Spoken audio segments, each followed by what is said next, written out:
ce n'est pas que le peuple l'a constaté, c'est à cause du comportement du peuple, c'est à cause de la vie du peuple que l'Éternel s'est éloigné de la maison que Salomon avait construite. Voilà un peu l'élément que j'ai voulu ajouter par rapport à ce que le frère Patrick a donné. Si on peut continuer, effectivement, le temple, c'est Dieu lui-même qui donne les dimensions, c'est Dieu qui donne tout ce qui doit être dans le temple. Lorsque les temps ont évolué, nous avons compris avec l'émission que le peuple s'est égaré, le peuple s'est éloigné. Et l'idole dont il est question, il est allé après d'autres dieux. Il est allé adorer, puisque vous avez dit que la maison de Dieu, c'est là qu'on doit adorer Dieu. Alors, lorsque le peuple est allé adorer d'autres dieux, cela a fait que les noms de l'Éternel puissent quitter la maison, que Dieu puisse retirer son nom dans la maison. C'est ainsi que Jérémie dit, ne vous donnez pas de fausses espérances en disant, c'est ici la maison de l'Éternel, comme nous les voyons d'ailleurs actuellement dans nos soi-disant églises. Ils nous disent que c'est ici le nom de l'Éternel, c'est ici le temple de Dieu. Est-ce que dans ce temple, il y a la justice qui est pratiquée? Est-ce que dans ce temple, c'est le nom de Dieu qui est invoqué ou il y a d'autres réalités qu'on est en train d'adorer tout en se faisant passer des véritables adorateurs? Voilà l'élément très capital, puisque la maison de Dieu, c'est ça, la vie d'un peuple. Toute la vie d'un peuple est centrée sur la maison de Dieu. Elle est basée sur la vie que donnent les Écritures, soit la vie que communiquent les prophètes au peuple qui vivent tout autour du temple. À ce que le frère Patrick a dit. Et nous avons compris avec l'émission, les frères Paul, lorsqu'ils nous ont enseigné, que quand on a évolué, la question que vous avez posée, c'était celle de savoir c'est quoi la maison de Dieu. Et nous avons vu ici que lorsque Salomon a construit la maison, effectivement, c'est un bâtiment, c'est une maison que Salomon a construite. Alors, par rapport à la compréhension actuelle, je ne sais pas si c'est là que nous sommes en train de cheminer, afin qu'on comprenne réellement qu'est-ce que Dieu lui-même va nous donner comme réponse à cette question. Qu'est-ce que Dieu va donner comme lumière, afin que le peuple qui est en train de nous suivre, qu'il comprenne sur quoi la maison de Dieu. Et cette maison, elle doit avoir les mesures, elle doit avoir le caractéristique que Dieu lui-même donne, que Dieu lui-même accorde à son serviteur afin que son serviteur puisse lui construire cette maison. Voilà l'élément que nous avons voulu ajouter pour donner un peu une petite lumière par rapport au commentaire qu'a donné le frère Patrick. Nous allons encore vous revenir s'il y a une question. Merci beaucoup, frère Francis, vraiment pour cette réponse à la préoccupation de frère Patrick. Donc, nous avons le frère Landry. Bonjour, frère Landry. Bonjour, frère Jarius. Okay. Je tiens sincèrement à vous remercier. Je disais bonjour et je tiens sincèrement à vous remercier pour cette question, encore une fois de plus, qu'on constate que c'est une question qui nous amène à une grande réflexion. Quand on essaye d'abord de revenir à l'Exode 25, le 8e verset juste, vous allez comprendre que ce verset, il vous dit, ils me feront un sanctuaire et j'habiterai au milieu d'eux. Et dans la petite réflexion, vous allez comprendre que l'Éternel, quand il était en train de parler, il s'adressait à un peuple. Et à ce peuple-là, nous sommes tous sans le savoir que ce peuple-là, c'est les Juifs, Israël. C'était Israël. Et quand Dieu dit, ils me construiront un sanctuaire, quand il dit, ils me construiront un sanctuaire et j'habiterai au milieu d'eux, c'est dans cet sanctuaire-là qu'ils vont construire que l'Éternel va habiter. Et vous allez comprendre que à ce peuple-là que Dieu s'adressait, c'est Israël. Et s'il s'adressait à Israël, automatiquement, on comprend que c'était au peuple juif.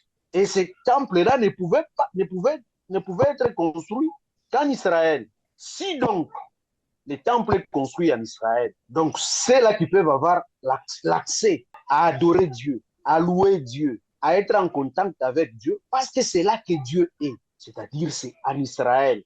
Or, si c'est en Israël où on doit adorer Dieu, où on doit louer Dieu, où, en d'autres termes, il y a les sanctuaires, où Dieu est présent dans ce sanctuaire. Donc, c'est là qu'on doit le suivre. Tout le peuple doit être là-bas, dans ce temple-là qu'on a construit pour lui, pour ne pas faire des rédits dans ce que les autres ont dit. Ce temple-là a été construit par Salomon. C'est là qui cela s'est accompli. Oui, cela s'est accompli avec Salomon. Et si aujourd'hui, ce temple-là existe toujours en Israël, et que c'est là que tout le monde, tous les croyants, tous ceux-là qui croient en Dieu, le Sauveur, doivent aller là-bas, c'est que nous aurons tous des moyens d'y arriver. C'est que Dieu n'a pas envie de nous sauver, que Dieu, on dirait, il fait son choix de son peuple et il rejette les autres. Donc, ne permet pas aux autres d'avoir accès à lui. Même si moi, je me retrouve aujourd'hui ici en RDC et que je n'ai pas l'accès à ce temple-là, donc je ne peux pas l'adorer, je ne peux pas le suivre. Donc là, déjà, automatiquement, je suis limité. Parce que s'il faut que j'arrive en Israël, je dois prendre un avion. Or, c'est dans ce temple-là où il y a l'Éternel. C'est en Israël où il y a l'Éternel, où on lui a construit ce temple-là. Donc, je me retrouve automatiquement limité d'adorer l'Éternel. Je me retrouve limité d'être en contact avec l'Éternel. Donc, cela devient difficile. Est-ce que réellement Dieu est pour tout le monde ou bien il s'est choisi seulement un peuple qui est sur Israël et s'ermite par là? Merci, voilà mes petits commentaires. Merci beaucoup. Vous venez d'ouvrir une portière vers là où on veut arriver. Et, je ne sais pas s'il y a quelqu'un d'autre qui veut intervenir par rapport à ça, parce que j'ai une préoccupation. Si j'ai bien compris dans ce que le frère Landry a dit, c'est que Dieu, en ces temps-là, en ces temps où l'Ancien Testament, Dieu existait pour un peuple, si j'ai bien compris. Dieu n'est pas pour tout le monde. Et pour avoir accès à Dieu en ce moment-là, il fallait aller à un endroit bien précis. Alors, dans l'un des enseignements du frère Paul, j'ai remarqué qu'il fait référence à la dame. Quand il parle à la dame au puits, il dit la dame lui dit que c'est sur cette montagne que nos ancêtres priaient, et adoraient Dieu. Celui qui vient maintenant avec cette parole, ça dit Jésus, il dit que ce n'est plus dans ce temple qu'on ira pour prier. Ce n'est plus qu'on appelle sur cette montagne qu'on va prier. Donc, en quelque sorte, Dieu nous fait croire que Dieu, est-ce que, si j'ai bien compris, parce que moi, ma connaissance biblique, c'est un peu limitée, si j'ai bien compris, vous voulez nous faire comprendre que Dieu, il n'habite nulle part, il ne peut pas habiter dans une chose faite par l'homme. Alors, frère Georges, vous pouvez m'aider à comprendre où est-ce qu'on s'en va avec cette causerie? Ah oui, merci beaucoup, frère Jaous, pour la question. En fait, s'il faut revenir un tout petit peu dans ce que les frères étaient en train de dire par rapport à l'endroit où il faut adorer Dieu. Oui, effectivement, nous remarquons que Dieu, dans la Bible, a une place unique, a toujours choisi une place unique, parce qu'il faut suivre cette logique-là. Avec les enfants d'Israël, il a choisi un endroit où ils devraient tous venir l'adorer. Et d'abord, il s'est choisi un peuple. Vous voyez, la première des choses, il s'est choisi un peuple. Pour que vous puissiez lui construire la maison, il faut se rassurer que vous êtes son peuple et qu'il vous a choisi. Après, c'est lui qui vous montre l'endroit où vous allez lui construire ou les construire une maison. Et cette maison-là, c'est dans laquelle vous allez l'adorer. L'adorer, cela veut dire l'offrir, des sacrifices, des offrandes. Son nom doit y rester. Et nous remarquons que cette maison-là est unique et a été unique en Israël. Tous les peuples devront aller dans un seul endroit pour adorer, pour servir Dieu. Alors, s'il faut amener cette réflexion-là aujourd'hui, parce que les gens veulent se dire chrétiens, comme ça, sans toutefois suivre la logique de la Bible. Mais il y avait une maison unique. Aujourd'hui, là, on peut se poser la question, où se trouve cette maison-là? Parce que nulle part où nous avons vu dans la Bible, il est dit que Dieu a plusieurs maisons. Non, la maison est toujours unique. Vous allez remarquer que nulle part où on parle du temple au pluriel dans la Bible. Frère Jaos, vous allez voir nulle part où la Bible parle du temple, bien les temples, ou bien des temples de Dieu. Il n'y en a pas. On parle toujours du temple, c'est-à-dire les temples est unique. Maintenant, aujourd'hui, avec notre situation d'aujourd'hui, où se trouvent ces temples-là? Et nous avons, comme les frères ont dit, quand Salomon construisait ces temples-là, il était déjà inspiré. D'ailleurs, il a dit, est-ce que l'Éternel qui a créé les cieux de la terre peut, et cette maison peut les contenir? C'est-à-dire, il avait déjà des doutes, mais il a fait quand même malgré lui. Parce que c'était une promesse donnée à son père, que c'est ton fils qui va me construire. Vous pensez que il avait des doutes ou bien il parlait de faits? En fait, oui, certainement, il avait des doutes, il avait une inspiration, mais il les faisait malgré lui, parce que c'était une promesse laissée à son père. On a dit à son père, ce n'est pas toi qui vas me construire la maison, c'est ton fils qui va les faire. Lui ne pouvait qu'exécuter. Il ne pouvait qu'exécuter. Étant spirituel, il savait, il pouvait déjà s'exclamer pour dire que le Dieu qui a créé le ciel et la terre ne peut pas habiter dans des maisons construites par les mains humaines. Donc, il était déjà inspiré. Donc, c'est pour dire que dans cette logique-là, vraiment, c'est incompatible avec la vie d'aujourd'hui. Parce que le temple est unique. Alors, comme vous venez de dire avec Jésus, quand Jésus est venu, il a changé automatiquement les lieux en question. Parce que c'était à Jérusalem où tout le monde devait aller adorer. Mais Jésus dit à la femme, comme vous venez de l'évoquer, ça ne sera plus à Jérusalem, ça ne sera ni à la montagne, ni ceci, mais ça sera en esprit et en vérité. Vous voyez un peu? Ça dit que Jésus a changé les choses. Il a changé les choses.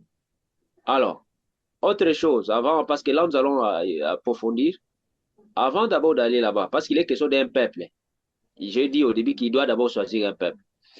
Mais le peuple là qui est choisi, c'est un peuple qui doit être unique, parce que c'est un seul peuple.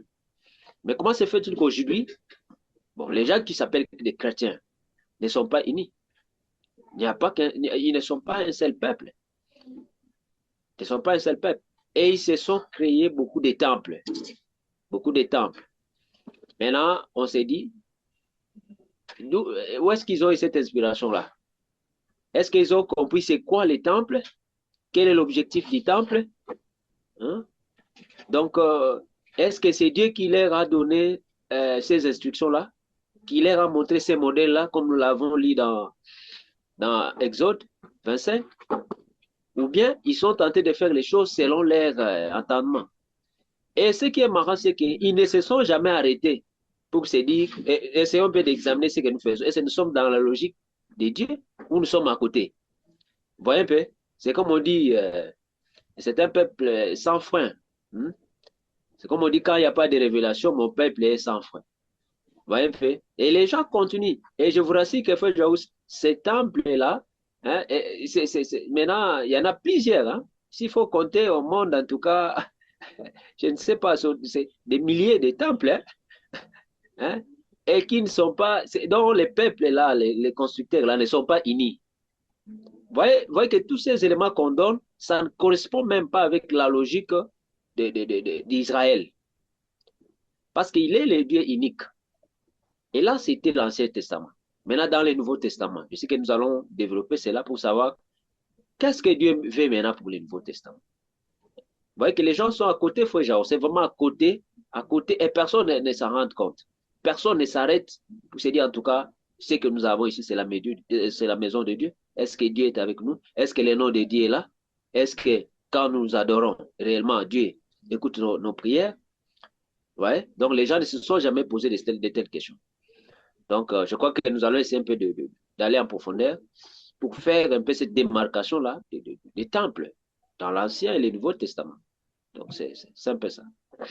Beaucoup, Frère Georges. Comme on l'a remarqué, si j'ai bien compris dans votre dit, ça veut dire que ces gens-là, même le peuple qui avait été choisi, d'après Francis, le peuple qui avait été choisi, ce peuple même ne connaissait pas la personnalité de ce Dieu. Parce que ce peuple adorait ce Dieu comme un être vivant, en lui offrant à manger, en lui offrant des trucs terrestres, comme on l'a bien dit dans nos émissions passées. Ce peuple ne connaissait pas qui il est en train de prier. C'est ce qu'on va découvrir avec le temps dans le Nouveau Testament maintenant, comment ce Dieu a réussi à nous faire comprendre comment on doit l'adorer, comment on doit le prier et c'est où sa maison. Donc, on va appeler le frère, merci beaucoup frère Georges, on va appeler le frère Patrick. Bonjour, bonjour frère Patrick, vous avez quelque chose à ajouter dans ce que le frère Georges vient de dire, ou bien frère Landry? Oui, merci beaucoup encore pour la parole, frère Jarousse.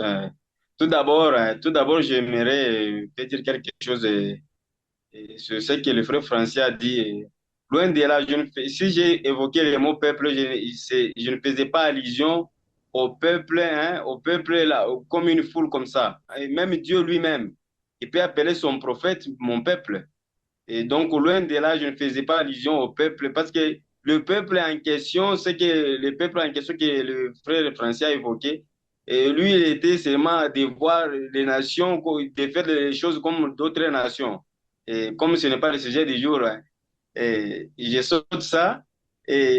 Pour continuer, et, frère Jarousse, vous allez... Alors, frère Jarousse, veuillez m'accorder un peu la parole. Frère Francis. Bon, ce n'est pas le débat sur le peuple, le débat, ce n'est pas sur le peuple.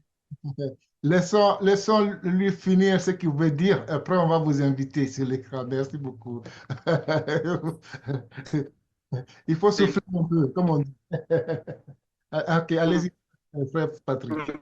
Oui, frère Jarousse. Il va vous subir. Oui, je voulais dire ceci. Hein? Et pour acheminer dans le même chemin que le frère Georges vient de nous introduire, vous allez comprendre que maintenant Dieu, en voulant sauver son peuple, comme le frère Francis l'a dit tout à l'heure, que le peuple a amené les idoles dans le temple de Dieu, là où Dieu devrait être adoré, et le peuple a amené les idoles. Alors ça a mis en colère Dieu. Maintenant, Dieu, pour sauver son peuple, il a fallu qu'il vienne lui-même. Et en cela, il a envoyé son fils, qui est le Seigneur Jésus. Frère Patrick, j'ai une question à poser. Vous dites que le peuple qui commençait à adorer ce Dieu avec des idoles, avec des choses, du matériel. Est-ce que ce n'était pas le consigne des dirigeants de cette église que le peuple obéissait? Bon, parce que quand vous c'est parlez tout est mélangé.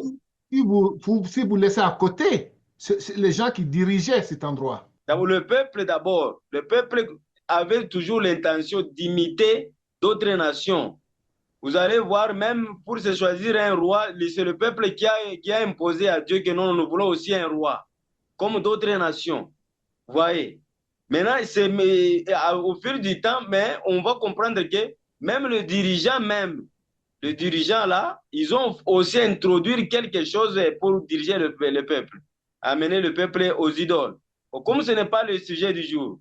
Et je disais que maintenant, Dieu, en voulant maintenant, notre Seigneur Jésus, en venant maintenant sauver son peuple, d'abord, Dieu a envoyé le Jean-Baptiste. Nous avons compris avec d'abord Jean-Baptiste.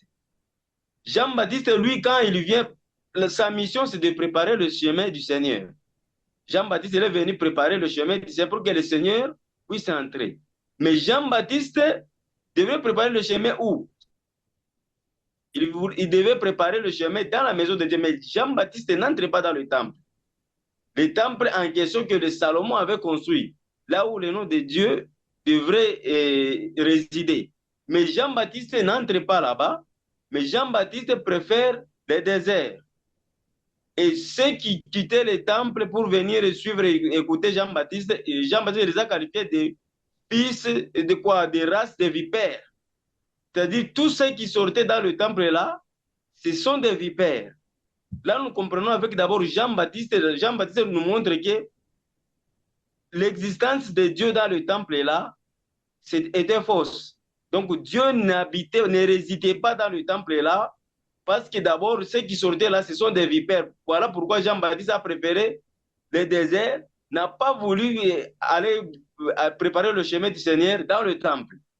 C'est là que nous comprenons maintenant, lorsque même le Seigneur Jésus vient maintenant, si Jésus aussi, le Seigneur Jésus peut entrer dans le temple là, c'est avec un fouet pour les chasser, pour dire que non, non, ça c'est une caverne des voleurs. C'est une caverne des voleurs. Vous avez transformé, au départ c'était la maison de prière, c'était la maison de mon père, mais vous avez transformé ça. Voilà le Seigneur, en les chassant, le Seigneur dit que non, non, maintenant moi je vais vous bâtir une autre maison. Comme moi je suis venu à la chose. Maintenant je vais vous bâtir une autre maison dans laquelle que vous allez adorer Dieu. Celle-là, il faut la détruire.